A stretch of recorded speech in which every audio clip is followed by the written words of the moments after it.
So I'm going to, since it's been a while since we've met, I'm going to kind of go through a quick overview here of what we did. But I got to move this off the screen here. So in week 2, we kind of looked at projects as systems for value delivery. And so this week, we're going to kind of build on that foundation and focus on how we choose the right delivery approach. So this lesson is going to kind of cover the week 2 content and then start getting into the week 3 content and then start getting into the week 4 content a little bit because they overlap quite a bit. And so we're going to talk about how we're going to choose the correct delivery approach. We'll talk about what those are, the predictive, adaptive, or hybrid, and how these play in planning and integration of project value. So we're through the project life cycle. So we're going to talk about kind of methodology of things, but our goal is kind of focus on value strategy. So the course title, is value planning strategy and delivery, value delivery, and so we're kind of looking at planning as a strategy, which is different than kind of the more predictive models might have had in the past. The straight sort of traditional, if you will, PMI approach. And the approach back then was we did this planning and then we rolled off into execution and delivery, and we were kind of focusing on those triple constraints of cost, schedule, and scope in those triple constraints. But sort of the newer way of thinking is we've got all these different models out there now. We've got predictive models, and we've got different kinds of predictive models. We've got adaptive models. We've got different kinds of those. And then we have this thing called a hybrid model, which in my view, in my practice, what I've seen is that's kind of where we're going, is sort of in practice, most everybody's going to be managing some sort of hybrid or near hybrid model. And which is, hybrid is sort of a mixture of the tools and techniques of the other two.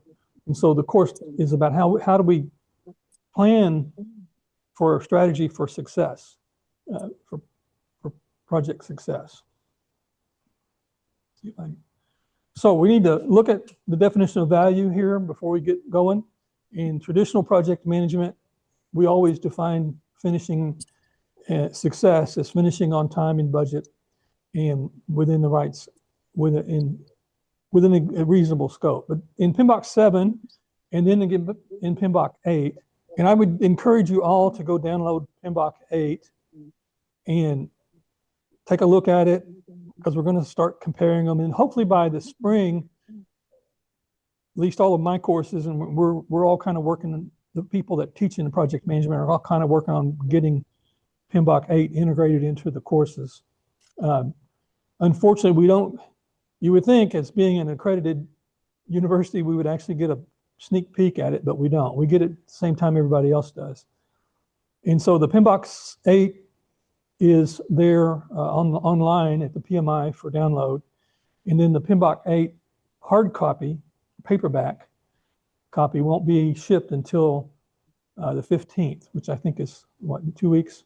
And so I've got my order. And last time I looked, it started out at $119, and I think the price it is right now is like $87 for that, if you want to buy the paperback copy.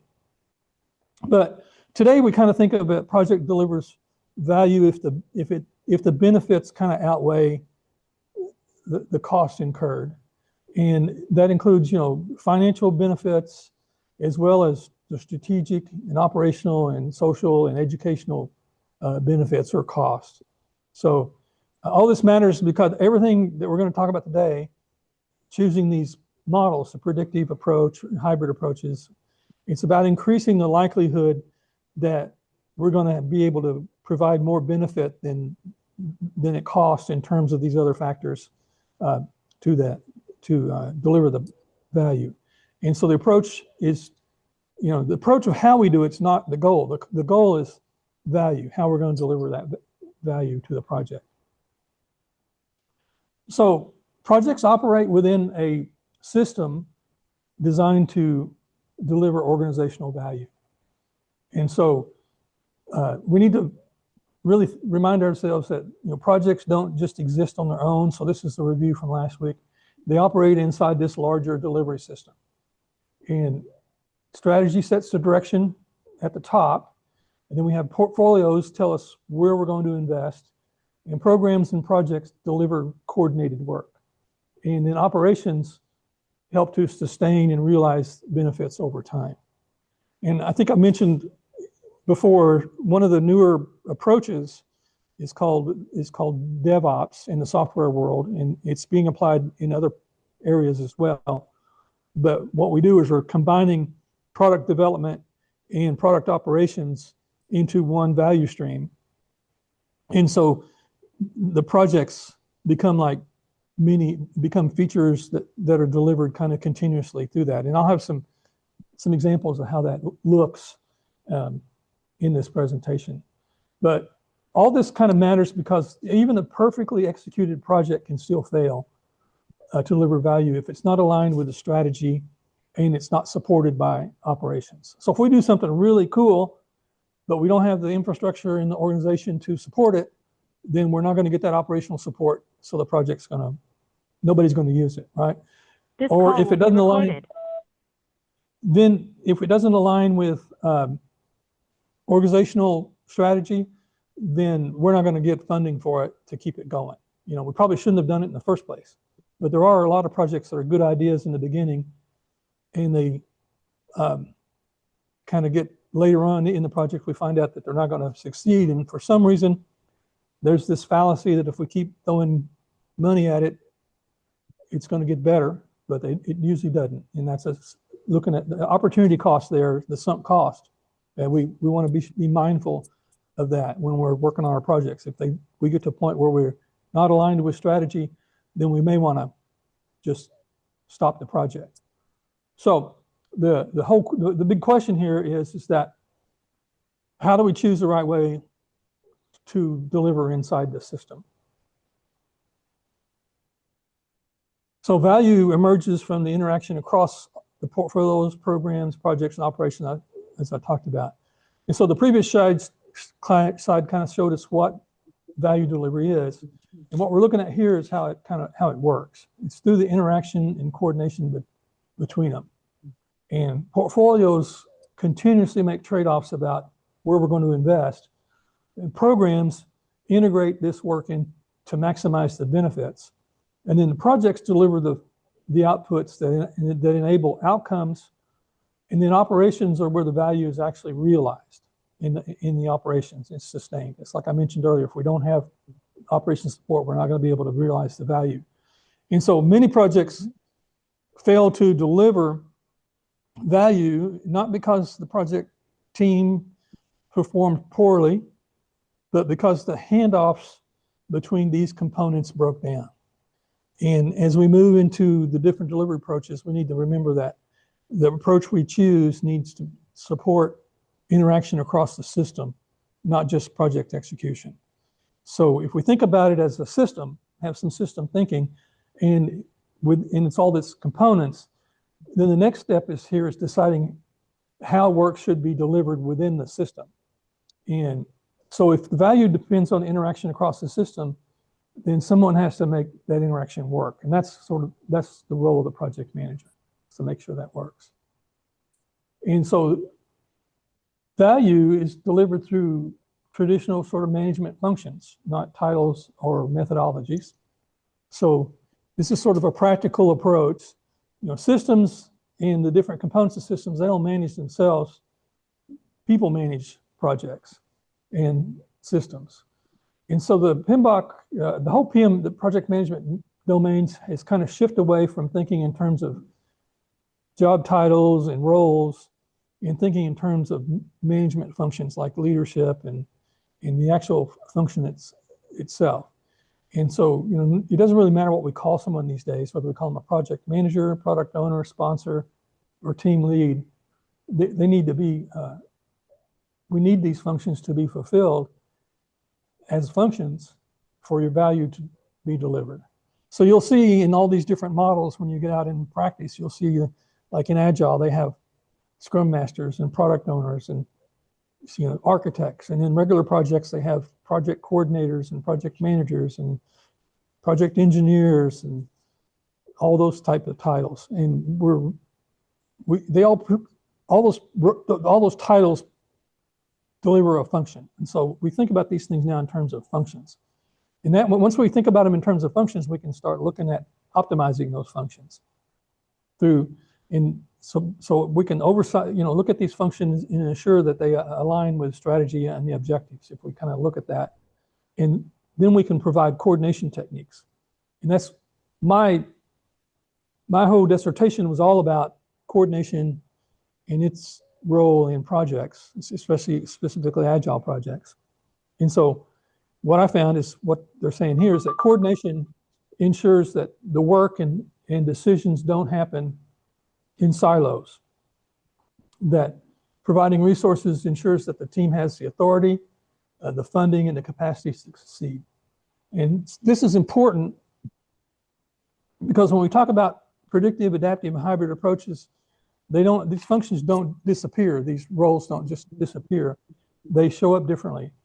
The approach changes how the functions are performed and not whether they're needed. And so this slide here kind of sets up the approach doesn't equal the abandonments of management. And you'll hear that some in some of the adaptive stuff, that we need sort of lightweight or non-existent, self-organized, self-managed teams. It doesn't mean that we're not managing it. We're just managing it in a different way. And the team might perform that management role as a group. So we're doing that. And so we need to figure out which functions best support the different situations we find ourselves in.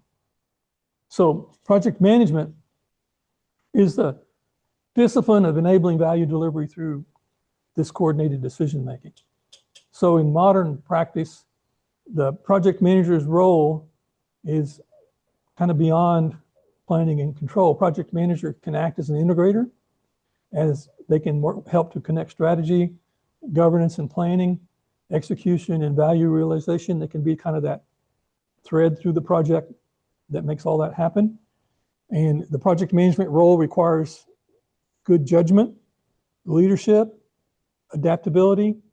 And this is all especially true in hybrid environments. And sometimes we have a tendency to place too much emphasis on the tools that we're using. So like a scheduling platform or, some other information system, PMIS, Project Management Information System. So one of the things we've learned through the Agile movement is that the tools are important, but it's the leadership and the interaction between the teams and stuff that matter. And so the modern project manager job is to align work with strategy and value objectives, tailor the delivery approaches to whatever context the project's working in, integrate decisions across the project, and to facilitate collaboration and stakeholder engagement, and then adapts the plans as conditions change. So we're also a change agent. So the modern project manager manages decisions, not just tasks, which kind of the way of thinking about it in the past is the decisions were made by someone outside of the project, usually, and the project manager's job was just to make sure that the work got done. To plan the plan and work the plan. It's kind of the old way of looking at it. And we're now looking at this as more of providing a key strategic role as a leader in the project environment. Effective delivery approaches are grounded in principles, not rigid processes. And so modern project management practice has made sort of a major shift in how we think about project management. And I've been talking about that in the role. But now, instead of prescribing processes, we want to emphasize principles. And so there's 6 principles here on the screen. The PMBOK 7, this book, has 12 of them in it. PMBOK 8 is taking those 12 and boiled them down to 6. And I think there's 5 on the screen here. And these aren't exactly aligned with the ones in the PMBOK 8, but they're close. The ones here are more related to what we're talking about today. But we've kind of looked at, instead of prescribing things like you do this and we're going to have these dependencies, all that, we're looking at how we do these in principles. So the principles don't tell us exactly what we're going to do, but they guide us on how we think and how we make decisions, and especially for complex situations. And I think I mentioned this earlier when we talked about them, especially in the ethics of it, is that I had a chance to work at Bridgewater Financial, which is the company that Ray Dalio owns. And they're they were back then, and I think they still are now, the world's largest hedge fund. They're in Newport, Connecticut. And his whole business is built around documenting these principles of how they manage things. And he talks about them being guidelines on how we make decisions, but they're also ways to tell the optimum outcome. So the principle is going to document the perfect situation. And when you're looking at, well, I made this decision, how far am I from that? And what can I do to improve to get to that principle? And so the principles can also be guidelines for continuous improvement in this way. And we haven't really thought about them in that context here in this course, but that's one of the ways that we can do that. So we've got the 5 principles for today that kind of matter the most. And that is, we focus on value, tailor our approach to context, engage stakeholders continuously, enable team performance, and navigate complexity rather than pretending it doesn't exist.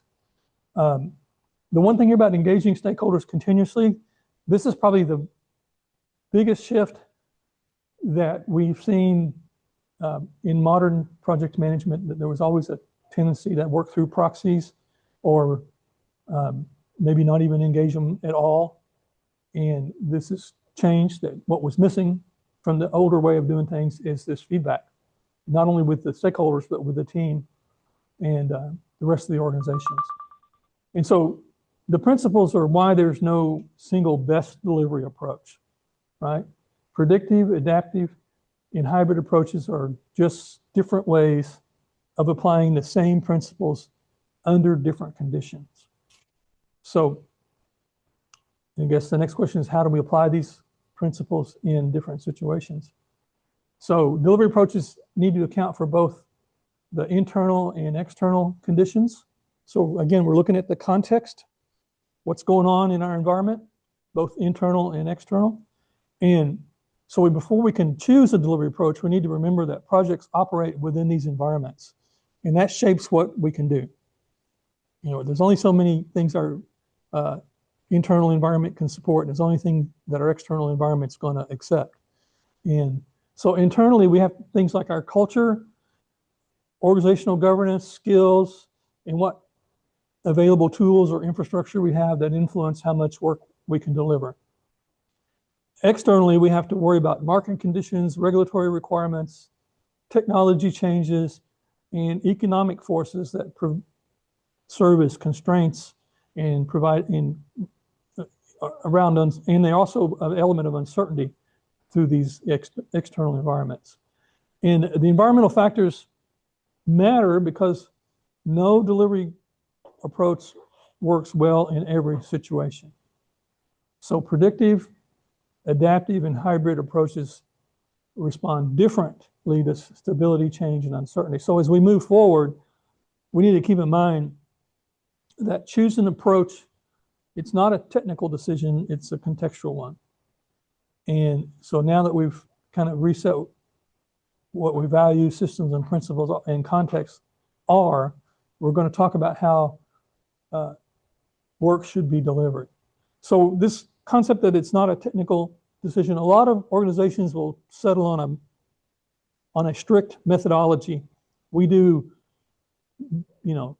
predictive waterfall. We do Scrum. And the thing is a lot of times they're trying to fit, a square peg into a round hole because they got to make sure that whatever they do fits. And so we need to tailor that, kind of shave off some of the corners to get that square peg into that hole. So that's the thought now. And one of the things that I found in my work, in that we've got all this new stuff and we thought, oh, this is great.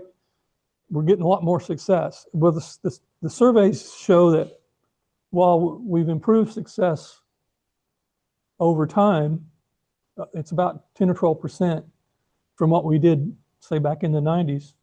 The problem is it's still around less than 50% of projects are considered successful. And the biggest factor that you look at is that the projects didn't really fit in the environment where they belong. And so that's where we're moving into now. And we're looking at this planning aspect as a strategy of ensuring success. So a project can meet its plan and you can still fail to deliver value. So a project's considered, used to be considered successful if it's delivered on time and budget. So what happens if nobody uses the product? Is it successful if that happens? No. I see heads shaking no. And my computer's shaking, all the people out there saying no. So, but here's some examples on here. We've got what we've got here is these projects were technically delivered in that they met their schedule and contracts and deployment milestones. But the real test is, did people use them? If your stakeholders and users don't use the systems, then they didn't deliver any value, right? So you failed the value delivery proposition. So the first one here is healthcare.gov. It launched on a fixed date and it technically went live, but users didn't enroll due to performance and usability failures. And so we had a system that existed, but nobody could use it. So it delivered zero value. That's the Obamacare website, if you will. I don't know how many of y'all were around when that came online, but it was a big mess. And people couldn't get in and sign up for it. A lot of people, because they had deadlines and they went without health care for a while, and they exposed them to some risk. The next one here is the Denver International Airport, the automated baggage claim system. It was engineered exactly as designed, but it was so complicated and it was unreliable and operationally, and so it was shut down eventually, and they had to redo it and start over. So it basically delayed the opening of the Denver airport for, I think, about a year or more. This LA USD iPod program, this was, I think, a Los Angeles school district, but they distributed lots of iPads on schedule for kids to use, but the teachers weren't prepared for it. They didn't redo their curriculum, and I can tell you from my teaching online or in a hybrid situation like we have here is way different than the strictly in classroom approach. And so if you don't adapt, it doesn't matter what your screens and stuff have. If you don't have a Moodle to help you organize things, then you're in trouble. But they couldn't get things done, so the benefit never realized. The next one here is the UK NHS National Health System. This is a national program for information technology, and the program delivered a lot of systems in a lot of different regions, but the doctors and clinicians just didn't use it. And so when people doing their work didn't adopt a solution, it failed regardless of scale and funding. The next one here is Target Canada expansion. I think this is fairly recent. Target opened all their stores on time, but customers didn't shop there. So the inventory system, the supply chains, what Target was selling didn't meet customer expectations. So this is a market adoption problem. It's part of that external environment. The next one here is the FBI virtual case file. This system met the requirements as documented, but the FBI agents found it unusable. It was basically abandoned later.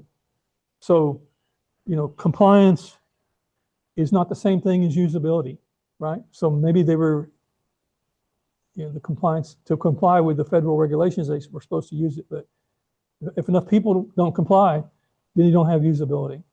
So for all the examples here met what we consider the technical definition of success, but none of these delivered any sustained value. And so that's why in modern project management, we have a different formula, a different question we're asking.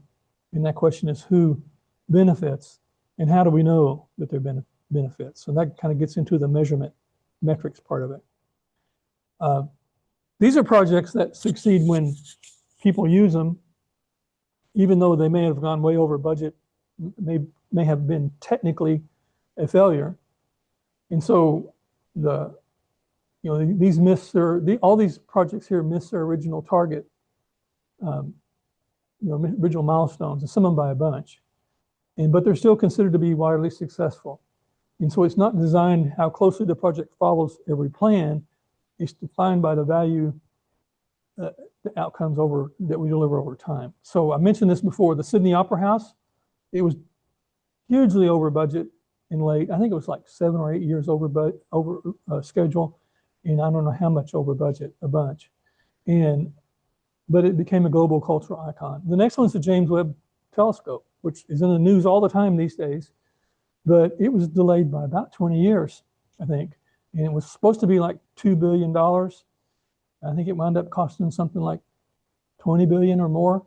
But it's essentially transformed how we think about the scientific discovery in terms of astronomy goes. And so it's far exceeding its initial value expectation. The Panama Canal expansion, this also ran late and over budget, but it permanently increased the global shipping capacity and delivered lots of economic benefits. The Boston Big Dig, it's a costly and time-consuming, but it reshaped Boston's infrastructure and improved safety, mobility, and long-term urban value. And from what I understand, that really improved sort of the overall downtown vibe of not having all this freeways and traffic running right through town. Dallas got something similar to that when they basically covered up Woodall Rogers Freeway and made a big park. It kind of, before it made a separation from the central business district and the sort of the edge of the central business district where people were building houses, and by putting that park there, it's kind of blended the two of them together, and it's much more, the ambiance is much better, and people are moving, we've seen a trend of people moving into downtown, into the central business district area, which was always a huge problem in Dallas, and a lot of cities like Dallas. LA is another one, Las Vegas, all these big cities that are kind of Phoenix, cities that are dependent on traffic, automobile traffic. So project is a temporary, we've talked about this, but I want to cover it. The project's a temporary effort undertaken to create value through some kind of unique outcome. And so before we kind of talk about these different approaches, we should define what we mean by a delivery approach. And what we have on the screen here is essentially just little schematics of different delivery approaches. So the one at the top would be sort of the predictive approach. We have this idea, and we're going to do things in sequence until we get to the finish line or to the outcome, right? The next one is more of a iterative process. We've got these iterations that we're doing, the little circles there, and we want to, sort of reach. They've got a little putting green there, so we're gonna each one of our, like, I don't know if you play golf, but if you play golf, you know that a tee shot and a bank shot and a fairway shot, they're all different, but they're all iterations of getting the golf ball to the green. And this is sort of the same thing here. And then at the bottom, we have an incremental delivery. And the bottom two would be considered adaptive models, the incremental and iterative. But what we do incremental is we deliver value sort of in these little blocks. And what most organizations do is they will overlay the iterative and incremental and sort of do a incremental delivery through iterations. So the delivery approach essentially describes how we're going to structure our work and how we're going to deliver it over time. So it's really sort of determines or shapes how we're going to plan, how we manage uncertainty, how often we get feedback, how we keep stakeholders involved. So we're not explicitly just talking about our technical delivery methodology here. We're talking about how well the project can respond to change, to risk, and ultimately deliver value over time. And so in the new way of modern project management, and really beginning with PMBOK 7, the delivery approach is not prescribed. We select a delivery approach and we tailor it to meet the context to optimize it for success. And that's kind of thinking of it as a system, right? So we need to understand our environment, our internal and external environment. We understand the project principles, and then we can look at this as a system. And through tailoring, we can try to optimize our approach, but optimize the system as a whole, and not really. So in the past would be like, well, we've optimized our schedule performance. Well, okay, fine. What does that do to our cost performance? So we kind of looked at these things as individual elements. Well, now we're looking at it, it's sort of an entire system. And so this is sort of the agile versus the predictive model. The predictive model up here at the top. Where's my mouse? It's not going to go to that screen. Okay. So the predictive model up here at the top, and then we have the two adaptive approaches at the bottom. And so this is another approach on how we assume what's going on in terms of uncertainty. So we have different approaches for different needs. And what we're talking about here is we want to choose whether it's predictive, adaptive, or hybrid based on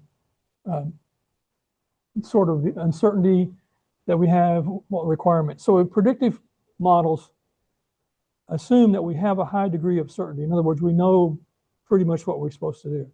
It works really well with, if you think of a construction project, it's like building a house. You've got a set of blueprints, you know, and the blueprints there's permitting that tells you what quality has to be. The customer is expecting to close and move in, so it's a deadline.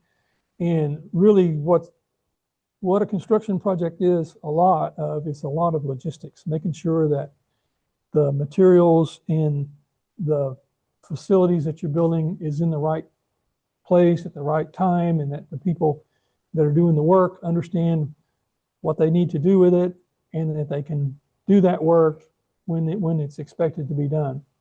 And so when this happens, we do a lot of planning up front, and then we have the execution down the path. Probably the biggest uncertainty in building a house these days, at least when my wife and I had our house done, we don't live there anymore, but the one we had, that house we had, was mostly we would see things that we wanted to change because we thought we'd like it better, and we did. But that meant they pull out the blueprints and say, we're going to go back to the architect and they're going to do this in, and we'll give you a quote on how much more it's going to cost to do that. It's going to delay. And so we had to make these decisions on that and that kind of thing. Adaptive approaches assume uncertainty. And what they assume that the requirements are going to evolve, and that we're going to have mechanisms built in for frequent feedback, and that the work is delivered incrementally, right? And so we're delivering work in in increments like we saw on the slide earlier. And then hybrid approaches it's essentially an intentional combination of both predictive and adaptive. And so we use predictive planning at a high level while applying adaptive techniques where we have uncertainty. And so the key is that no approach is any better than the other. It's the right approach, depends on the risk and the uncertainty and the value that we're doing.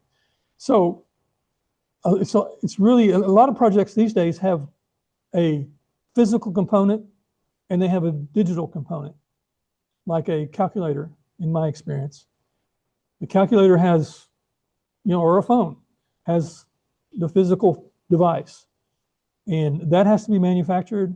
Oftentimes those projects like that are done on a sort of predictive model. Now what we're seeing is with the Elon Musk companies, especially with SpaceX, they have this high iteration cycle. And what they're doing is a hybrid where they have the predictive activities, but they've accelerated those and then they're delivering in increments. So they're doing sort of the predictive, I got to build it, got to test it, got to deploy it, that model, but they're doing it in these iterative cycles. And what they're doing is they're speeding up their learning. And that's a big benefit of the adaptive and hybrid project approaches, is that the level of what we learn about what we're doing can be applied back into the project. Where with a predictive model, sometimes the learnings don't take place until after the project is delivered, and you get either positive or negative feedback from the external or internal environment where it operates. So again, none of these is any better than the other one. It just depends on what fits your situation the best. And that's where, to me, the art, they talk about project management being an art. That's where the art of project management is being able to go into an organization and help guide them through this process of, well, okay, not every methodology, we're not going to adopt, say, waterfall, or we're not going to adopt scaled agile framework right out of the box. We're going to tailor these to fit our environment and have the skills and the knowledge to be able to lead them through that. But waterfall approaches, again, work best when we know what the requirements are and when the solutions are stable. This is the traditional predictive delivery approach that was, and it still is, the main one that's defined by a PMI. Now, PMI bought a company called Discipline Agile that is an adaptive approach. So they've got, they're promoting both.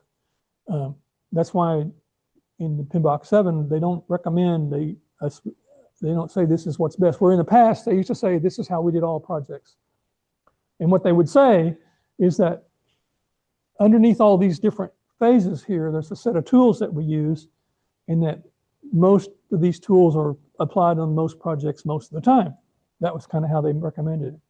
So we've kind of moved away from that now, but there's still a valid way of doing projects. And like I mentioned, like with SpaceX, we're seeing a lot of organizations kind of move to some kind of blended situation where they basically accelerate something like this and do it more often, much faster. So we can, this is often called waterfall. I don't really like the term waterfall because technically it's a attribute that was applied to this through a sort of a mistakenly reading a document. But if you took these little chevrons here and listed them in a stair-step fashion, what they had was they had on that document, they had like all these different phases, and they had them listed sort of horizontally on the page, and they showed little arrows going across them. And that it had that waterfall look. And so it's basically just adopted. So when somebody says waterfall, if they know what they're talking about this life cycle here, this sequential life cycle. Okay, and but in here we're doing scope, schedule, budget, and all of this when we create something called baselines, right? So we have, and the baselines become our strategy for managing the project's performance. And so that's why planning in this context is a lot of it's done up front, and why it's very important that we kind of get it right. We don't, you'll hear people say, well, the plan, we can't change the plan. The thought process has always been, we want to make sure that we don't make unnecessary changes, right? So we don't forbid changes, right? But we have a formal process for this, because change introduces risk and to our predictability. It's like my example I had when we had our house built. If I wanted to change sort of the opening of a door, well, that affects all the framing basically in that area. And that's why they want to go to the architect, get a new plan, and just tell me how much that was going to cost. And I had to pay for that architect's planning. Analyzing the change is also costly. So we have to make sure we include a budget. We have contingency budgets and things like that for here. So we want to make sure the plans are the plans that need to be there. We don't want to just make plans without consulting our baselines. So it works really well when we have uncertainty is low and the cost of change is high. Like I mentioned, the cost of change on the house was we have to pay the architect to draft up the new plans, then pay the foreman to present the plans, then we have to pay for the materials and the extra hours it took to implement that plan. So it could get quite costly and do that. Oops. So predictive approaches, and these, when I say PMI aligned, these are sort of ones that if you read the PMI documentation, you'll see this. There are also other projects that do this, but there's some different examples here. I mentioned construction, infrastructure upgrades, like computer infrastructure, is a good place for it. But however, I have been in organizations where we're doing a hybrid approach, where things like requests that come through the help desk are done more incrementally or iteratively. We're installing new internet access circuits was done more predictably. Okay, regulatory-driven system replacements, like in banking. I worked in a couple of credit unions where they have Sarbanes-Oxley and Dodd. I forget the other one. What the other senator's name was, but the Dodd-Franken. They had Dodd-Frank, I think is what's called. But there are financial regulations that cover how you develop, plan, and deploy, how you plan, develop, and deploy financial systems. And what they're looking for there is they want to eliminate potential opportunities for somebody to insert fraudulent transactions and things like that. And so there's handoffs and things that are in different types of documentation that's required. And usually those lend themselves to more predictive approach, because you know basically from the regulations what you have to comply to. There's not a lot of uncertainty there. So we don't, like I said, PMI doesn't promote any one method. It promotes selecting the right approach. Now, adaptive approaches deliver values through learning and adjusting work in progress. I mentioned how they get, the learning is a big part of it. And this slide explains what we mean by the adaptive approach. You know, it doesn't mean unstructured. It means intentionally learning and adjusting while the work is underway.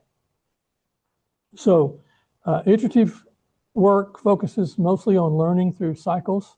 So each iteration helps the team refine its understanding and improve the solution based on what we learned previously. You can see this if you're like me and following the SpaceX, the big ships, the big rockets, even the small ones, but the big ones, they were doing now. They're doing these quick iterations. I think they're going to have another launch sometime this month, and it's a whole new ship. And they basically learned a whole bunch of stuff from the one they launched in October or November, was it? And they do these quick iterations. And each time they apply the learnings from the previous one to the next one. Then there's incrementally, this is where we deliver in steps. This means that value is realized in small, usable pieces rather than we wait till the very end of the project. Incremental delivery is really good if you're wanting to try, if you can find some way to monetize your product early. So they do this a lot with software on the phones. They may send out like version 1 of an app, and it has really low functionality. Matter of fact, I think, what company was it? It was, they sell the cars in the big vending machine things. There's one of them up here on Carvana. When Carvana first came out, they basically did all of their stuff by hand, and it was all by hand. And then they built the whole system based on getting the customers. So they were able to sort of deliver a basic product and then build on that over time. And it helped fund them. It helped fund their development, so they can do that. And so then we've got iterative plus incremental, and that's what I was talking about earlier. A lot of projects do that. Scrum, if you're in the agile world, Scrum is a iterative and incremental delivery framework. But they can do both. They can deliver in small increments, and then continuously through this continuous improvement or continuous refinement through frequent demonstrations, retrospectives, and things like that. And so they get frequent feedback, stakeholder input, and it's built into the adaptive processes, and they help guide the direction early and often. And probably the biggest benefit we get from tailoring the predictive models is if we can introduce some kind of feedback mechanism. And I've seen organizations take on like a daily synchronization meeting, which is sort of an adaptive tool, and integrate that into their project management methodology. And nothing else. Everything else is still straight predictive. But what it does is it increases the amount of feedback and learning that takes place. And we want to embrace change. And it's expected in adaptive environments. Matter of fact, I think the Agile Manifesto says we embrace change for the customer's benefit. The same philosophy here in the adaptive. Instead of resisting change, we want to respond intentionally because the new information helps improve the decision outcome. So all these things together explain why adaptive approaches are effective. So it's when we need to learn about what we're doing and to deliver the value, which makes it really good for projects that have lots where the outcome may not be well defined. What we found when we were doing software projects, or when the PCs kind of came out and users interacted more closely with the device, the expectations between what we had prior in the mainframe world didn't map over, and we didn't have that feedback. And we didn't get the feedback till after we deployed the software. And so I think that's the biggest learning that we had is how do we learn more about what we're doing before we deploy it to the customers. And that's where adaptive methods work best. So predictive approaches defer value, adaptive approaches deliver value incrementally. And just a little side note here, this type of presentation style that I use here is called assertion evidence style. And it's something I wish you guys I would look into. There's a website out there. It's called I think it's called assertionevidence.org. That talks about how to do this, but it comes from scientific presentations where you put your assertion at the top. It's an assertion, it's a statement, and then on the screen you have evidence, and then if you're doing a scientific presentation, you have your statistics and stuff that you put there. McKinsey and Company adopts this. If you go look at all of their presentations, you can see it follows the same style here. And one of the things that it does, by being more image driven, you don't get that sort of death by PowerPoint situation as much. So I'll tell you what I'll do. I'll post some resources out in the shop talk thing, and you may want to try this for some presentations that you do if you do them for other classes. One of the reasons that a lot of schools now are moving to this style is because it requires you to assimilate the information rather than just copy and paste bullets from an AI into the presentation. So you have to synthesize and assimilate information into your own thoughts. But just a little side note here while I do this. So the assertion here is predictive approaches deliver value, adaptive approaches deliver value incrementally. And so what we're doing here is comparing the predictive and adaptive approaches, focusing on when the value is delivered, not which method is better, because both approaches, as I've said, are valid. I'm going to drive it home. The key difference is how they handle uncertainty and feedback. So the predictive / waterfall one on the left side, the work moves through these defined phases such as requirements, design, implementation, and verification. And the value is really realized at the far end, final delivery, until the system is completed and validated. So as you can see that this would work best when we knew where we needed to be at the end, right? We know where we're going. It's like a relay race. You know, the racers in the relay race, when they pass that baton to the next person, they know exactly where they're headed. They're just trying to get there the fastest that they can. The adaptive and incremental one on the right side, it shows how that work's delivered in small, usable increments over time. And so each increment provides value, enables fast feedback. This allows teams to learn and adjust as they work while the work's in progress. That's why this works good for like software projects where it's cheap to make changes. You know, somebody doesn't like the way the user interface works. It's cheap to make a change. I worked on, when was it? 2011, I guess.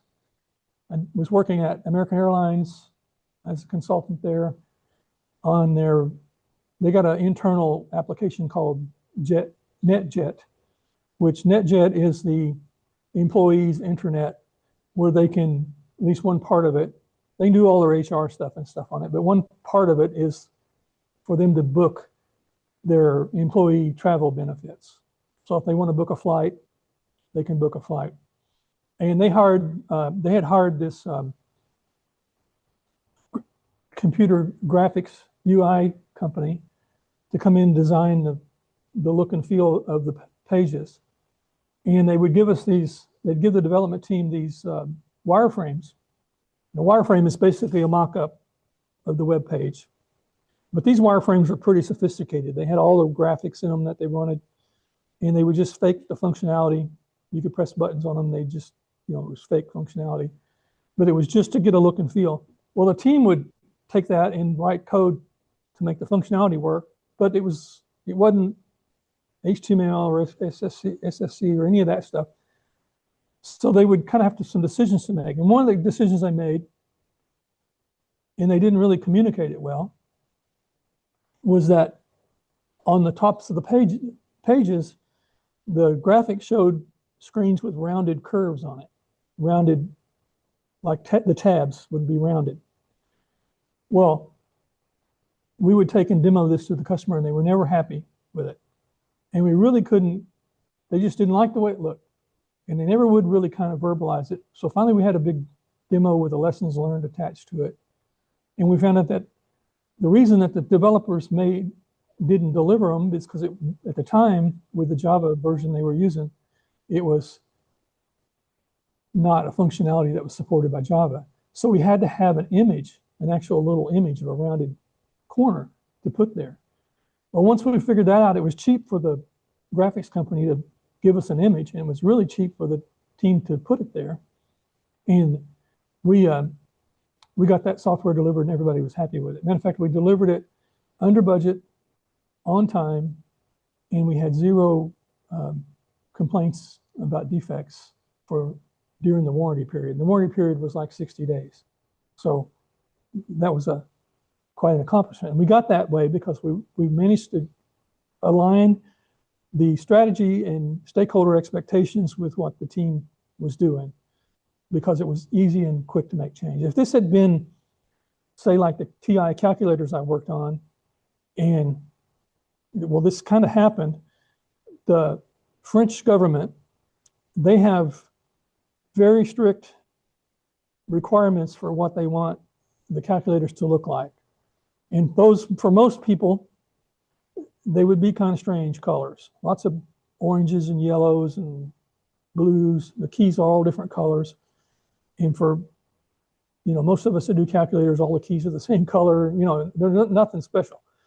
Well, the first prototype they shipped over basically just used keys out of extra stock.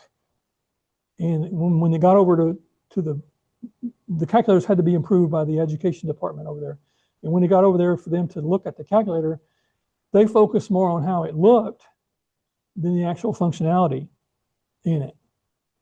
Well, had we not had that feedback and we had deployed it with the way it looked, then we would have had to recall all those and fix those, right? So it's important to kind of get this stuff, even in a predictive project, to get it down. So the key visual on this chart is to notice that these curves, that the predictive approach delays value, the adaptive approach kind of pulls value forward. So the predictive values kind of push value to the end, where the adaptive kind of pull value across the project life cycle. And so the sort of modern thinking on project management, and when I say modern, I'm saying like within the last 5-6 years, maybe, when it comes to project management, is to select the approach that fits what our needs are. Look at these models and make them fit. And so a lot of real world projects kind of blend these two ideas, and we talk about hybrid. And so a hybrid approach combines the predictive structure with the adaptive delivery to manage uncertainty, while at the same time maintaining this sort of project governance that we're looking for. And you can kind of see how they've done this. They've shown the predictive model as sort of the foundation here, where they've got milestones. They still use Gantt charts. Matter of fact, that project that I did at American Airlines, they were sort of in the transition to moving from a sort of more like this. And we kept everything in Microsoft Project, but we would have 2-week iterations where we would review the project and we would adjust the schedule based on that. So we didn't maintain a schedule baseline. Basically it was from iteration to iteration, not for the entire project. But the reason we do this is because a lot of projects don't fit real neatly into either one of those other two categories. So that's where we have these hybrid approaches. So hybrid is a method that intentionally combines the structure from predictive methods with the adaptive delivery functions of the adaptive models. It's not about just mixing things randomly. It's about tailoring. If you think about, you go to, we don't do it as much as we used to, but used to, if you bought a suit, at least a man, or maybe a woman buying a dress, if you bought a suit, even if you bought it from like, a big box store, Dillard's over here, I always bought mine at Men's Warehouse. They would put some final tailoring on it to make it fit. You could buy an entire suit with, say, tailored the entire thing to just your physical dimensions. I had one of my clients. He was a stockbroker kind of guy, and he went somewhere. I think it was Hong Kong, and he got a tailored shirt made, and he would order enough of these things that he never wore the same shirt twice. They were disposable. It was incredible. I couldn't. It was beyond my capability to understand that at the time. It just seemed like such a waste. But that's what he liked. He liked looking sharp. But that's tailoring. It's custom to this. It's not just, we don't, you put on a green sleeve and a blue sleeve. You don't really do that. And so predictive methods provide the stability and the governance. It provides these milestones. It provides the budgeting. Oftentimes we have fixed budgets. That's one of the things that really never kind of went away in the adaptive world, is that we still have accountants to deal with, people like that, and they want to see numbers. They want to know that, okay, what's this project going to cost us? Tell me now, not tell me in the middle of the project how much it's going to cost. And so we still have some projects that need that.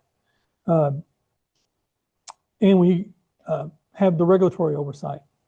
Adaptive, we want to use adaptive elements where it's necessary, where we have, where uncertainty is high, such as like a solution die. And I talked about the user experience we had at American Airlines. And when we did the calculators that we worked on at the time were basically kind of like the same architecture as your phone, in that all of the, if you wanted to do a quadratic equation on it, it was basically an app on the phone that worked through that. And we were building these calculators for, it was the TI-99, the TI Inspire, and the TI-89 calculators that are used in schools around the world. In every school district, like in India, we had to go to New Delhi and meet with the Bureau of whatever they call themselves, Minister of this and that, education. They had their own requirements. France, I mentioned, had their own different requirements. Different school districts around the US have different requirements on what the calculators can do and how they look and all of that. And so by creating it as a platform, we were able to develop the sort of the functionality of the calculator as a adaptive model. So we could adapt it to these different jurisdictions where the hardware itself was done in a predictive model. And so hybrid approaches balances this need for control and learning while enabling value delivery without sacrificing accountability in terms of work completed and in terms of financial accountability. So as project leaders, these days we're encouraged to tailor hybrid approaches deliberately. And we want to do this based on risk, complexity, and the need for learning. And that's where I think that with the introduction of AI into projects, into project management specifically, most every project is going to be tailored in some way. And I found in my practice, most projects should be tailored in some way. Even in organizations that have what they call a custom methodology for their company, not every project they do within that company is going to be identical. So this is where I think as project managers, this planning as a strategy for value delivery is important. Hybrid approaches work when projects require both governance and certainty in adaptive learning. And so this is slide here talks about when hybrid approaches make sense. It includes both predictable elements and areas of uncertainty. So large scale, what we call digital transformations. This is when we want to transform from sort of fixed roadmaps and budgets and milestones, and while we want to evolve through some kind of learning and user feedback. So we want to move maybe to a more adaptive methodology.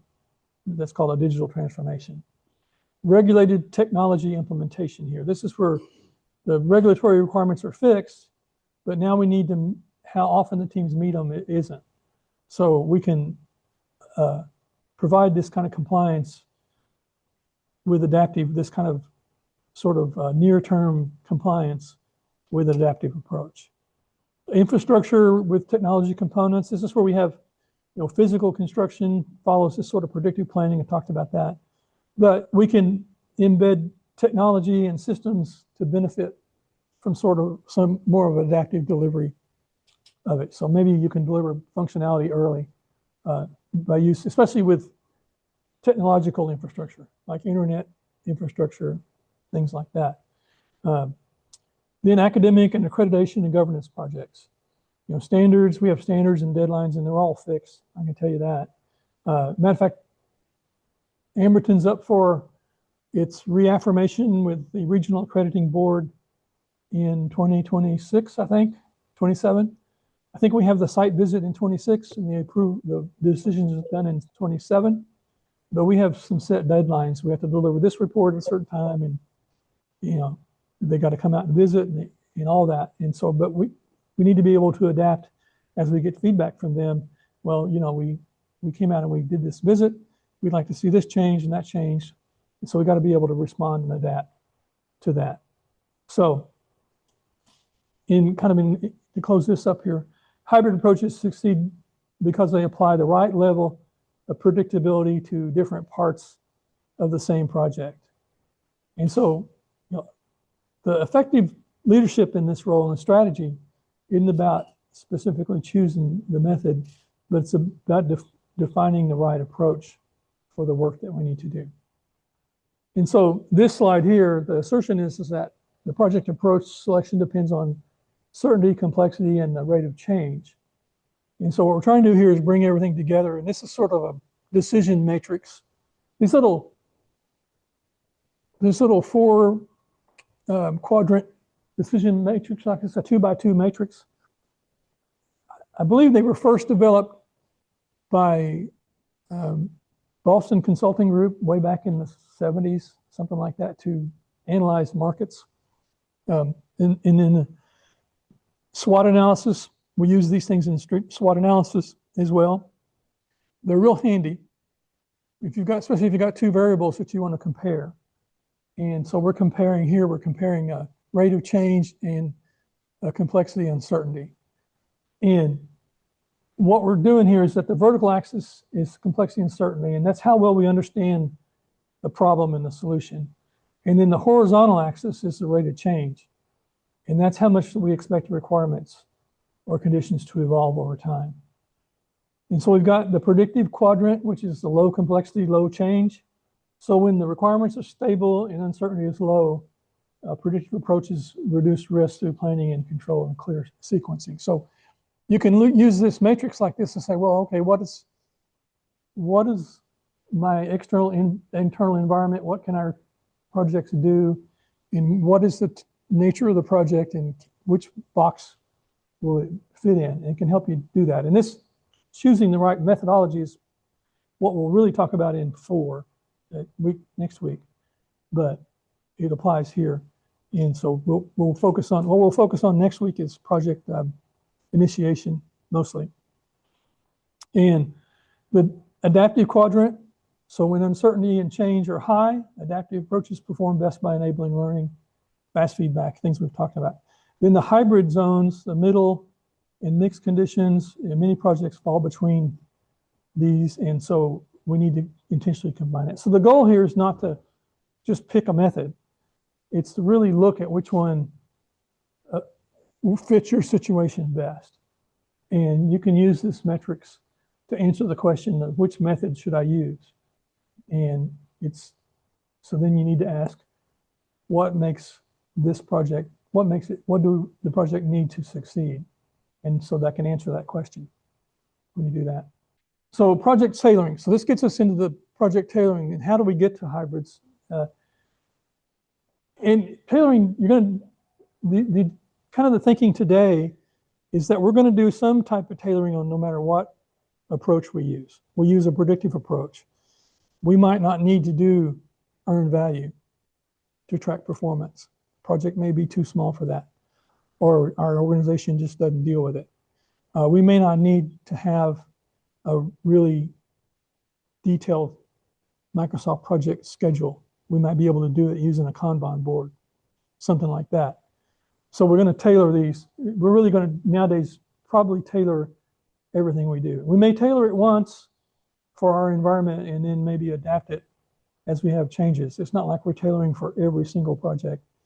However, what I'm seeing now, especially with the adoption of AI, it's very, I won't say easy, but it's much more feasible to do that, to specifically design your project approach to the project itself. Okay, so we make when they published PMBOK 7, we were already seeing this shift by then, but this would have been 7 years ago now. In tailoring was sort of first brought up. It's sort of always been in the project management dialogue in our lexicon.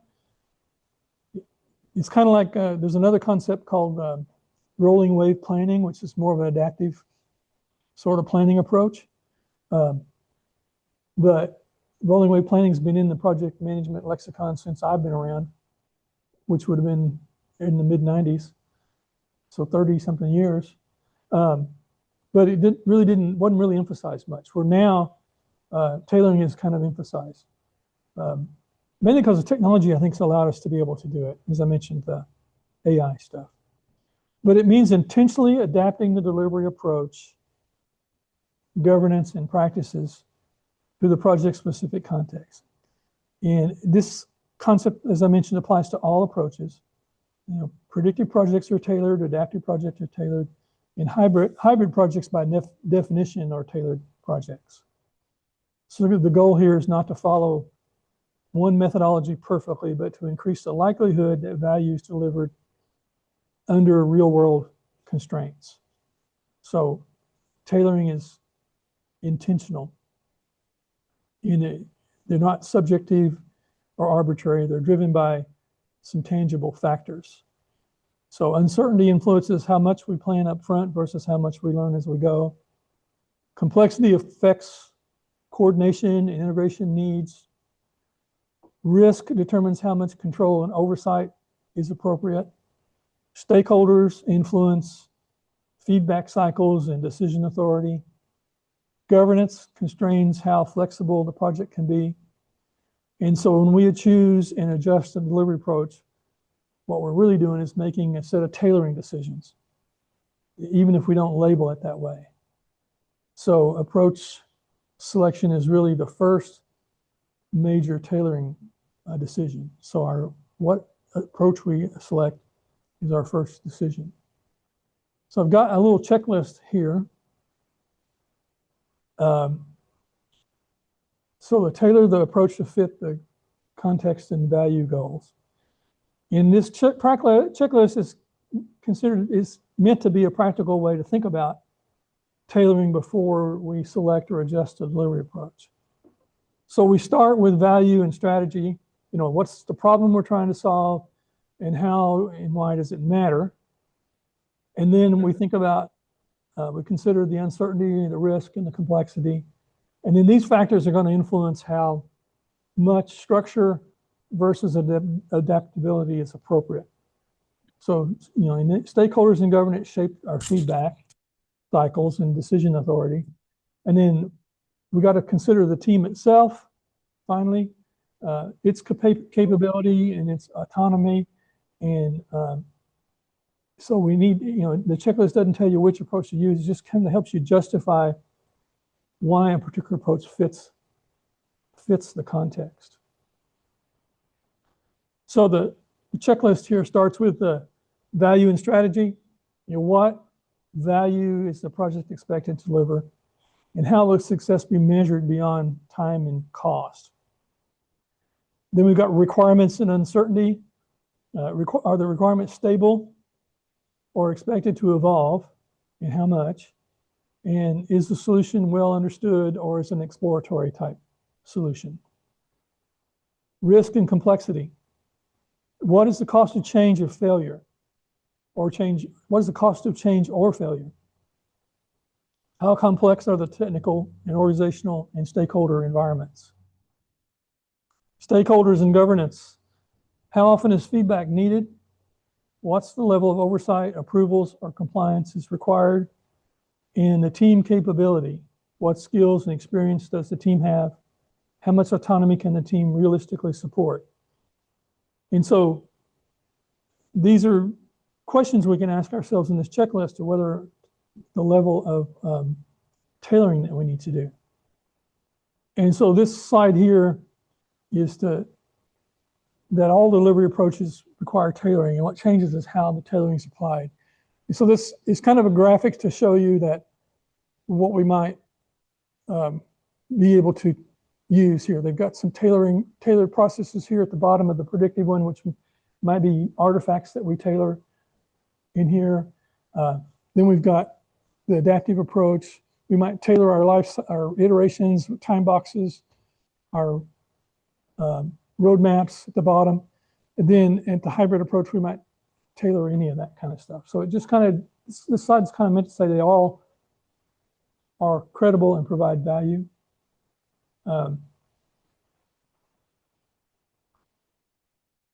This slide here, project adaptive delivery. Well, the assertion should say adaptive delivery is tailored by intentionally shaping learning, feedback, and control. I don't know what happened to my assertion. But so a common misconception is that predictive delivery means following a rigid one-size-all process. In reality, predictive approach requires tailoring. So this is kind of repeating a lot of what I've said, but I'm trying to drive home this concept. The difference is where the tailoring shows up. So we tailor how much detail goes into the upfront planning. So maybe we just plan down to the work package level and let the teams define all the activities and work as they go. You know, we don't necessarily need to define every task, every activity. That could be a tailoring that we do, where the predictive model generally expects you to deliver to plan down to the individual work item, task. A safety critical or regulatory project may require extensive documentation, so we may need to tailor our documentation. And so, you know, predictive approaches. So again, the idea here is that we can do more or less tailoring based on the context, the risk, and the value that we're trying to do. So this is tailoring in adaptive agile projects, and they're talking about the iteration length, the stakeholder feedback, decision authority, planning artifacts, and adjusting work execution and review feedback. So one of the reasons that we talk about adaptive in the MBA project management stuff, and we still have the agile program, is that as a project manager, you may find yourself kind of bridging this. You might be in a more predictive environment, but you've got teams that are working more agile. And so you need to have this in your toolbox. So adaptive delivery doesn't mean no structure, which is kind of a misunderstanding that some people have. It means a different kind of structure. And so within the adaptive approach, tailoring focuses on how fast we learn and how often we get feedback and who's empowered to make decisions. So that's why we have like a product owner role in there. Teams have a high autonomy to operate within the governance of it. So that when they say self-organized teams, they're organized within the governance structure. So in other words, there's limits on what they can do. We still do planning. Matter of fact, I think we probably do more planning maybe over time. If you figure the hours, you know, if you look at and I've done this, if you look at an adaptive project where they book their hours in the timesheet, so to speak, and they put in codes for the different types of activities they're doing, I've seen where we do more planning than we do anything else. And so the idea is, if you've heard that we don't plan as much in agile projects, you're probably mistaken. Or if you're really not doing as much planning, you're probably not doing something right. But the goal is to enable responsiveness here without losing strategic alignment. That's why we want to keep this planning going. So hybrid delivery emerges when tailoring is applied across different parts of a project. And I think we talked about this enough, but they're saying here that we're tailoring to risk, uncertainty, and governance needs. And we've got this predictive structured sort of part of the project, like with my example that I had with American Airlines. We still had a Microsoft project schedule that we did, but we just adapted it we had a 2-week iteration that we were working on, and we had just adapted that as new requirements or actually as in any kind of software defects were found in the QA stuff. That came in as task on the schedule, which was a difference than most adaptive projects where you try to do all of the QA stuff within the iteration. So we made some decisions like that. But this is sort of if you ever want to talk to an executive about how you want to do this approach and how it might work, this is a good graphic to do that. Me and Sora worked on that yesterday. It took several iterations to get it to look like I wanted it to look, but that's what it looks like. If you ever want to have some fun, sit down with Sora and just type in something and have it create an image. It's a hoot. But you can use ChatGPT. You can say, hey, ChatGPT, I want a image that does this, this, and this, and it'll print out and I want to copy and paste this prompt into Sora. Because what I found, just kind of my experience doing this, is that the image generation within ChatGPT is different than the image generation within Sora, even though they're like brother and sister. They use the same language model, but they're different. Sora is much better as far as getting it, but you have to get the prompt written well. That's why I use ChatGPT to write the prompt. And so anyway, it's just an extra. You got to put together, and every project manager I know has to put together presentations. You're not going to get away from it. Hybrid delivery emerges when the tailoring is applied across different parts of the project. So this example here is we have different components of the project face different levels of uncertainty. So like in our construction example, we have a blueprint, we know what's going on, that's great, but maybe user acceptance, maybe grades of concrete might have different uncertainty. I know for us, we're picking out colors and all that stuff, lots of uncertainty in that. So stable work benefits from predictive practices, uncertain or innovative work benefits from adaptive practices. And what we're trying to do is assign the right practices to the right work and ensures that value flows across these components. And so this is a delivery example. I think this is modeled after AI education, implementing an AI portal or something like that. So, it's a learning analytics program. That's what it is. So leadership wants better insight into performance and outcome, and the project is funded through a fixed annual budget with clear governance expectations. So we have a couple things here. We have, they want better insight into project performance and outcomes. So they say better insight. They don't really know exactly what they want. They just know they want better than what they have. We have a fixed budget and we have governance. So right there, those are kind of key indicators that this is probably going to be a hybrid project, or it's going to be two separate projects, which that has its own problems with integration. So some elements are well understood, like infrastructure upgrades, data integration, security controls, compliance reporting, and there's a high cost of failure, and the components benefit from a predictive approach with upfront planning. So we talked about that.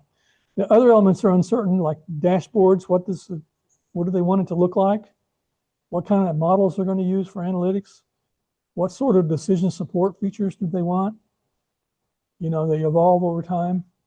They want to get early versions of that into the user's hands so they can do that. So right there is sort of an incremental delivery. So we're looking, okay, they want us to deliver some of this stuff here incrementally. And so they want short iterations. So instead of a single approach here, the team kind of picked up a hybrid delivery model. And so they had the predictive practices were applied where there was stability and to deliver that value, where the adaptive stuff was on the things that were uncertain. So why would a purely predictive approach reduce value in this case? Anybody got any thoughts on that? We're almost to the end of this thing, by the way. The question is, why would a purely predictive approach reduce value? Because they can't change and adapt when things change Yeah. with the circumstances. Okay. Yeah, exactly. Because they delayed everything to the end, right? So the next one here is, why would a purely adaptive approach increase risk? The adaptive approach could leave some room for scope creep as you're kind of reiterating every issue that possibly arises from maybe stakeholder feedback. It could lead to the project going overboard or delayed or over budget or anything like that. Yeah, all the above. And it could eat up, certainly if you're on a fixed budget, it will eat up your budget really fast.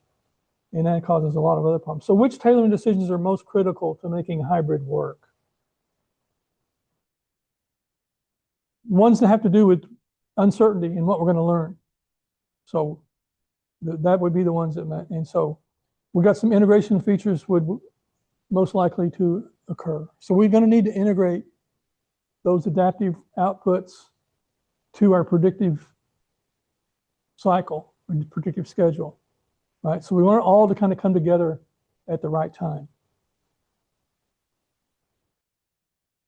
So this is the sort of the picture of how we might integrate all of this. So we're going to talk about project integration here for a few minutes as we get through this. So we've got predictive work stream, we've got adaptive work stream, and you can see how they're doing this work. So they've got some infrastructure work they're doing, which they've got iterations going there, getting feedback, data integration, milestones, and then they've got strategy and planning, ongoing coordination and value. So all this stuff has to be integrated.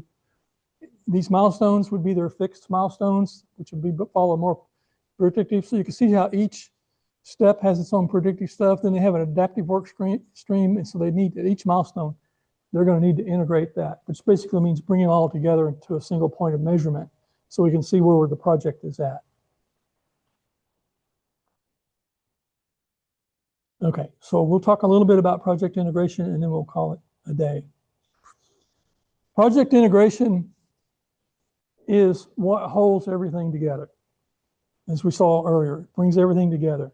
It ensures that the decisions that we make in one area of the project don't undermine the value in another part of the project. So it's not a phase or a document. It's ongoing leadership responsibility that is concentrated in the idea is we want to connect strategy, governance, and planning, and execution, and value realization, all those things. And it's what allows the system for value to delivery to function as a system rather than just a collection of parts, right? So our project becomes a system. And so projects involve multiple components, multiple decisions, stakeholders, and we also have different approaches, and each one of those has its own complexity when it comes to coordination and governance. So it's tested at key decision points. And so we've got these decisions here, like we have a scope change, we have some kind of trade-off evaluation, we're having a change in dependencies, some kind of priority change of the stakeholders, and some kind of delivery approach adjustment. And what is this slide's trying to show you is that we've got different decision points that are kind of related. And so when we have a change to something, then there's trade-offs that have to take place. And so scope changes may force us to reevaluate cost, schedule, risk, and value simultaneously. Dependencies across teams or work streams, especially in the hybrid approaches, require coordinated decisions, not local optimization. There's kind of a concept in systems theory is that you don't optimize the system by optimizing the local situation. So in other words, you don't optimize the performance of an automobile by just optimizing the timing or something like that. It all has to work together, right? So that's kind of the idea. We have to optimize everything.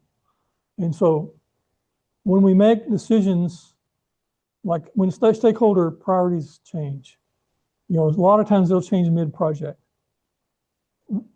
We don't want to make these decisions in silos. When we make it, that means that we don't want to make it just the team make a decision or management make a decision. They all work together to do that. And so we want to make sure we make these decisions are system-wide. And so most project failures are actually decision failures, not execution failures. Most project teams can do the work. Most organizations can execute the work they take on, but they make poor decisions when it comes to integration in how they're going to do these project trade-offs. So project integrations enable through the shared planning and decision artifacts. And this is talking about, these are some different artifacts we have. And next week, we'll talk a lot about the project charter. And there's a stakeholder register that they don't have on here, but it's also one we'll talk about and how important they are to the planning process. But it's not maintained by these documents, but they do have a role. And so the purpose of integrating and supporting these documents is not intended to be detailed control, but it's their alignment with the project. So the project charter aligns objectives across success criteria. So an integrated plan or roadmap shows how the different work streams fit together. Like we had on the previous slide, we had all those work streams. We would have a map that shows how those integrate. So in hybrid or tailored projects, the artifacts become even more important because they document the decision changes that we've made. And when we use these well, the artifacts support informed decisions, right? We can make what's called evidence-based decisions when we do this right. So there's, so artifacts generally, what they support is that they help align objectives and success criteria. They help us coordinate plans across different work streams. They help us understand the impact of trade-offs and help us make our dependencies visible. They support change in decision-making, and they help us maintain the focus on value realization.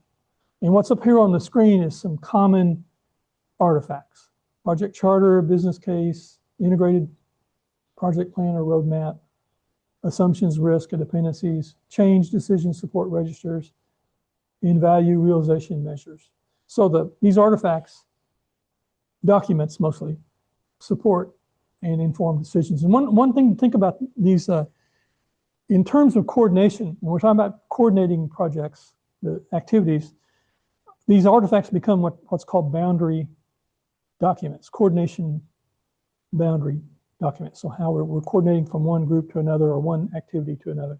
That's where we keep track of those boundaries in those artifacts. So when project integration is ignored during planning, value delivery breaks down. So again, it's important to understand the importance of when we're going to integrate, how and when. Some methodologies is kind of laid out, but when we start tailoring it, things change. So project integrations never really start during execution, they start during planning. So when we plan in silos or we ignore stakeholder input, our plan may look perfect, but when we put it in practice, it won't work, right? Strategy, I think there was you probably heard this, is some famous general someplace said that battle plans are perfect until the first bullet is fired, right? One way to look at that is the reason they're perfect until the first bullet is you never consulted with the enemy on what your plans are going to be. Not that you would, but you never talk to the stakeholders in that, external stakeholders in that case. So in tailored projects, risk is higher because of different parts of the project, and the result is that delivers outputs sometimes even on time, but fails to deliver any kind of value. So that's what happens when we don't do the integration. So integration is not a task. It's a continuous leadership activity. And they usually don't show up. The problems with this is ineffective integration management doesn't really show up until we're in execution, and then we have problems, right? So failing to consider integration between planning often leads to a misalignment between our strategy and execution, conflicting plans across our teams and work streams, poorly evaluated trade-offs, ineffective response to change and uncertainty, and delivery of outputs that don't realize value. So the lack of integration turns planning into basically fragmentation.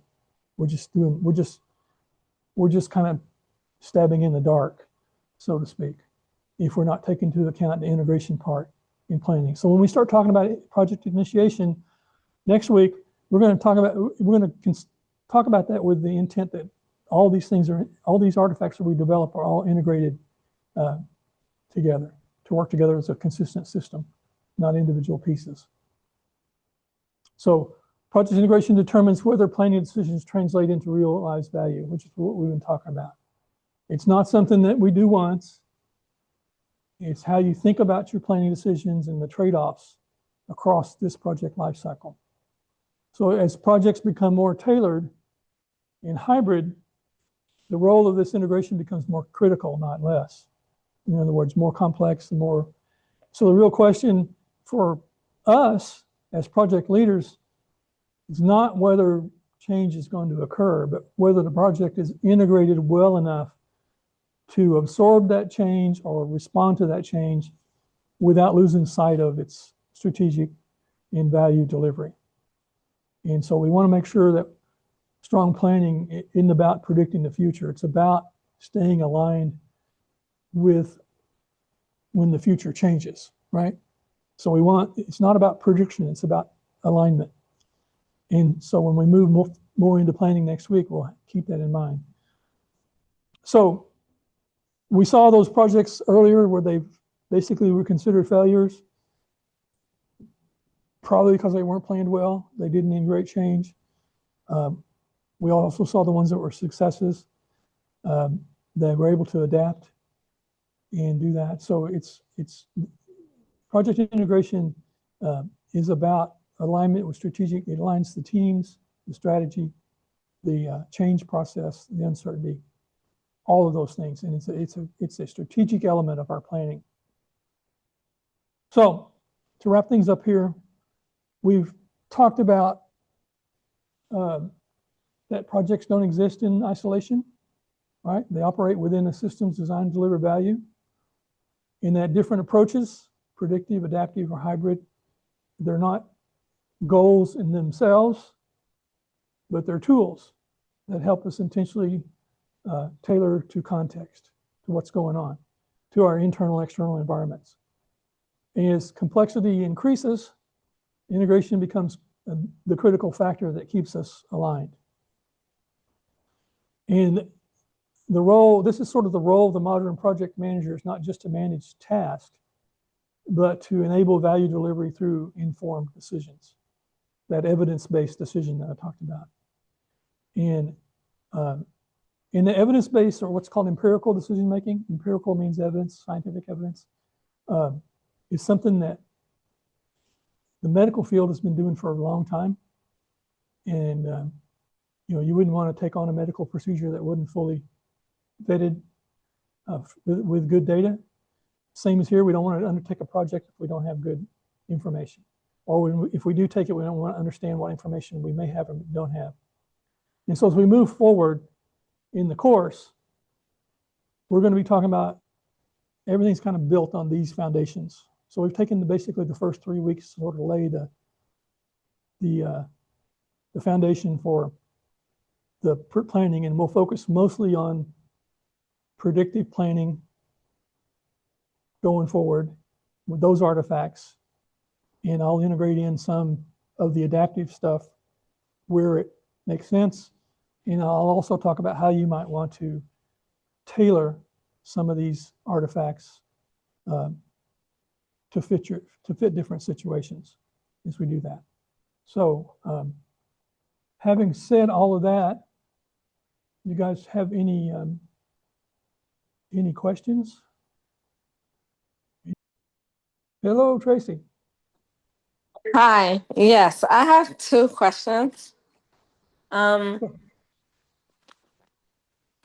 Okay, sorry. The first question is regarding project tailoring. Mm-hmm. Is project tailoring something that should be revisited throughout the project or mostly finalized during initiation? Best practices that I would do, I would revisit our decisions and make sure they're still valid, right? So we decided that we're going to do this, because of the budget. Well, do we have more budget? Has the budget changed, or, start, that checklist that I put up on the screen? Yeah. Go down that checklist and say, okay, has anything changed since we first did the checklist? And if it has, then you may want to adapt your methodology. Right. Okay, and then the second question, sorry. So I have about 8 years in project management. However, now that I'm in the master's program for agile project management, there's a lot of things that I didn't know before starting this program. And one of the things you mentioned earlier was decision making. Yep. And I wanted to know because as a project manager in my experience, I never had to make the decision. It was always like more so like here's the work that needs to be done, so do that. Like run your scrums and retrospectives and stuff like that. But it wasn't like making a decision. And I wanted to know like what are some of the key decisions that project managers will have to make at a job? Well, and the idea is that you're managing decisions, right? You're also making decisions, but mostly what you're doing is managing decisions that other people make. Mm. And I'm going to say sort of in the traditional, even in Scrum, Agile, the team makes a lot of decisions on what goes on. So your role there is to remove any kind of impediments that they might have that helps them to make that decision, make sure they have the information they need, and then to work with the people that have authority, say like a product manager, to get that approved or not, right? Sort of the old thinking, the traditional project management thinking was that we made all these decisions during planning, and we really didn't change, and if we did, it was a big deal, right? And so the modern thinking is that we want to encourage the right kind of change.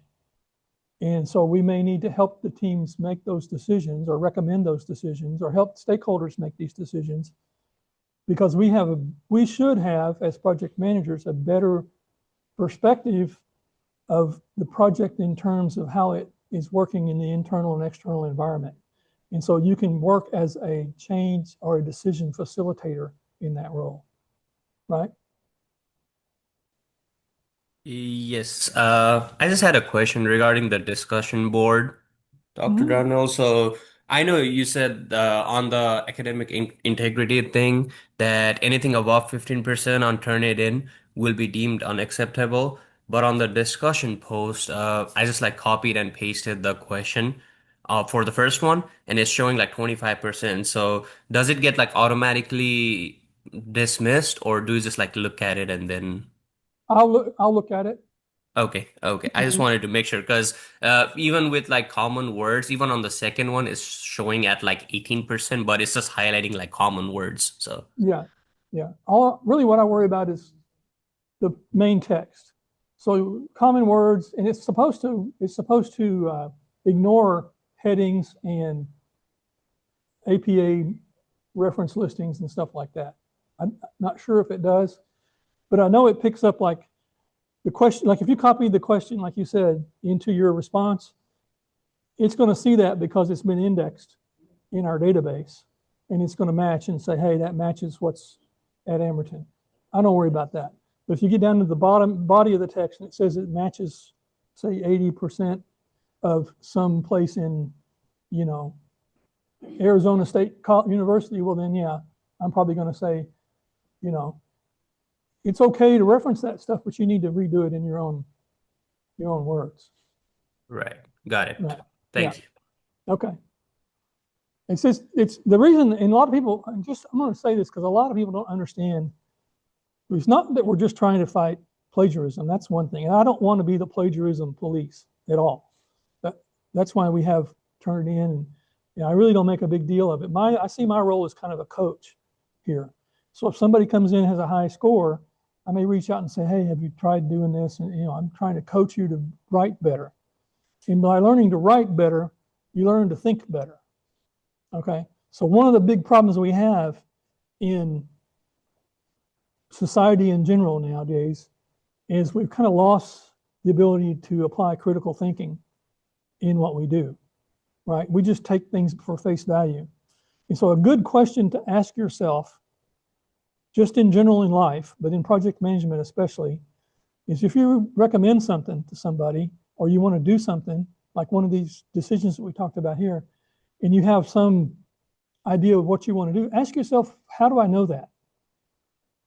And if you can answer that, how do I know that, in some way that applies to foundational study or research or something others have experienced, or maybe something you've experienced yourself. It's not just something you heard on TikTok somewhere, right? Or you've heard somebody say, you know, that you don't take recommendations from somebody. Well, how do I know that's going to work? That's kind of critical thinking. It's like asking that question. And you can, there's a concept that we use in project management when we're doing root cause analysis. It's called the 5 whys. And it comes from the Six Sigma, which is Six Sigma's statistical process control approach. But it comes from that, and the idea is that ask yourself why something's happened. If you can ask it, by the time you get to the 5th why, you're going to know the root cause. Because sometimes what you're seeing are just the symptoms. Same thing in writing, you know, you want to ask yourself, well, how can I change that? And how can I change that? And then how can I change that? And one thing that I've been using a lot in some of the stuff I do nowadays is Microsoft Word has Copilot built in, and it has a really nice little rephrase for grammar. And what I like about it is it shows you what it's going to do. And then I just go back in and type in what I'm going to do. But I use it as a suggestion tool, basically. But ask yourself, how do I know that? And if you rewrite something, how can I rewrite this in a way that I know what it's saying? And synthesize that. So I'm not trying to be, I don't want to be the plagiarism police at all. So, but thanks for the question. Any more questions? All right. Well, it's 10:33. We've been going at this for what, 2 hours with no break? All right. So why don't we take our break now and go home? How about that? And those of you that are home, go do something exciting today. Okay? Sounds good. Thanks, Dr. Durno. Thank you. Thank you. Thank you. So week 2 assignments are due tomorrow. Yeah. The next in-person class is 2 weeks from today. Oh, well, we have the online class next Saturday. Yeah, same time. We'll be online. I'm going to try to shorten that down to just about an hour. And then we'll do the next in-person in 2 weeks from today. Yeah. Yeah. Yeah. Yeah. All right. Thanks, everyone. Good night. Good day. Excuse me. Thank you.